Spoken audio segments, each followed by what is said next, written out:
বশীভূত চিত্ত মানে লাইটনেস, মাথাটা যখন ভার মুক্ত হয়ে যাবে, মনের সাথে তোমার একটা হারমোনি আছে। তুমি যেমন শ্রীরামকৃষ্ণ সারদা মার সামনে দাঁড়িয়ে বললেন, মন এটা তোর স্ত্রী, তুমি ধর্মসঙ্গতভাবে একে ভোগ করতে পারো। মা সারদা ঘুমাচ্ছেন, ঠাকুরের ভাষা ঠাকুর বলেছেন, কিন্তু এই সচ্চিদানন্দময়ী মাকে ভুলে যেতে হবে। তুমি কি একে গ্রহণ করতে চাও?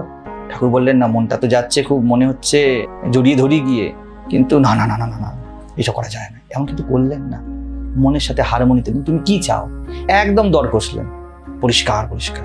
এটাই কিন্তু বশীভূত চিত্তর আমার মনে হয়েছে জীবনে। নাহলে কোনোভাবে কেউ মনকে বশ করতে পারবে না, কারণ তোমার মন কালেকটিভ মনের অংশ। একে না বুঝে একে কেউ বশীভূত করতে পারবে না। তুমি কি চাও? আর এই চাওয়ার সময় তোমরা সবাই বলবে যে তাই তো মন যা ইচ্ছা চাইবে, একটু হিসাব কষো কিসের সঙ্গে কি। তো বশীভূত চিত্ত যখন এই হিসাবটা খুব সহজভাবে কষা হবে, নিজের মনের সাথে বসা হবে, তখন মন তোমার সাথে এক বন্ধুত্বপূর্ণ সম্পর্ক করবে। মনের সাথে লড়াই নয়, বন্ধুত্ব।